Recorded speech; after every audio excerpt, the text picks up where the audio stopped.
Oh, I'll have your spam. I love it. I'm going to have spam, spam, spam, spam, spam, spam, spam, spam, spam, spam, spam, spam, baked beans and spam. But could I have the baked beans replaced with spam? Hello and welcome to another edition of the Stench of Truth.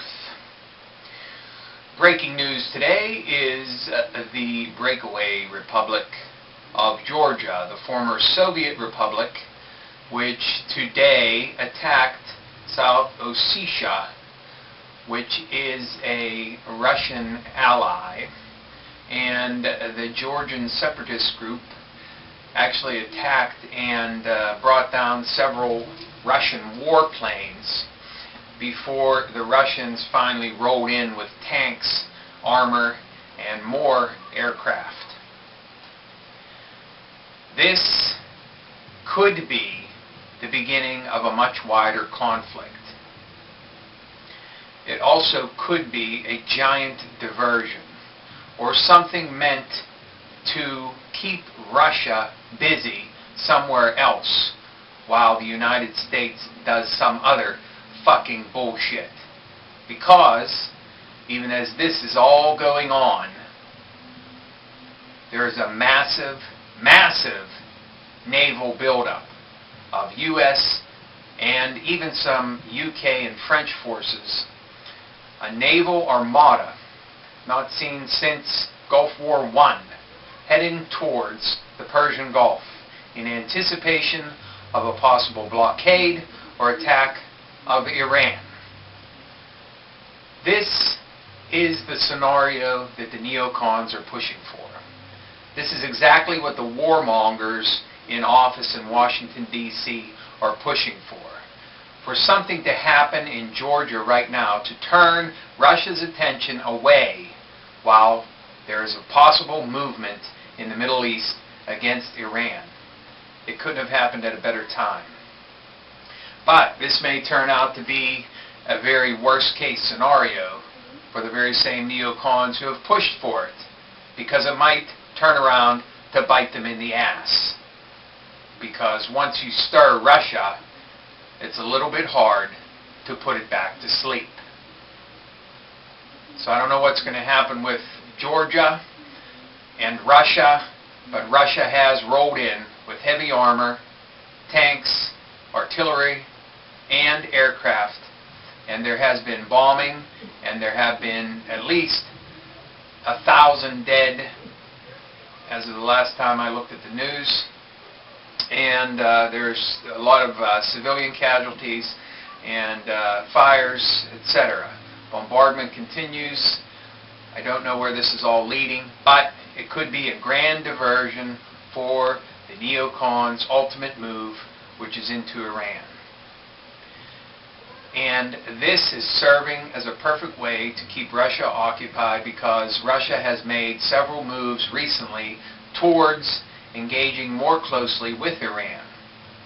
And I think this is moving into the category of Brzezinski's grand chessboard. That's why it is very, very dangerous to have Obama and his men in office at the end of this year and beginning of next, because we'll be moving into a brand new Cold War, which may start out as a hot war with Russia. So here we have right now, today, beginning what may be a vaster and wider war down the road, because Georgia is ostensibly our ally, and they are a separatist movement moving away from Russia and trying to get closer to the United States. Why? I don't know. But there you have it. And at the same time, we have a massive, massive naval armada moving into the Persian Gulf, which incidentally would be well within range to engage in Georgia as well. So I do not discount the possibility of us coming within actual conflict with Russia, which may be exactly what is being planned behind all of this. At some point it has to happen, because as I've said before, the agenda has been to undercut Asia, go through Iraq, Iran, Pakistan, Afghanistan. We've already had a couple of those places. Afghanistan and Iraq are already taken care of. Undercut the entire former Soviet Union. Okay, we've already moved into several of the stands and into Georgia. Eventual conflict with Russia seems to be inevitable. I wouldn't have thought it coming so soon, but in light of this information, I think it could be coming soon. So beware. And keep your eyes open for more information developing on this. Because whether it's diversion or not, it may turn around to be a wider, more intense, and deadly conflict with American forces involved. Thank you once again to the powers that be in Washington, D.C., both the Democrats and the neocon Republicans, conservatives and liberals alike, who have done absolutely fucking nothing to stop the relentless onslaught of continuous and unending war. So much for democratic opposition. So much for anybody standing in the way of an unstoppable juggernaut of war, death, and destruction. And if we move against Iran, or if we move against Russia, or God forbid, both of them, there's going to be hell to pay in this country.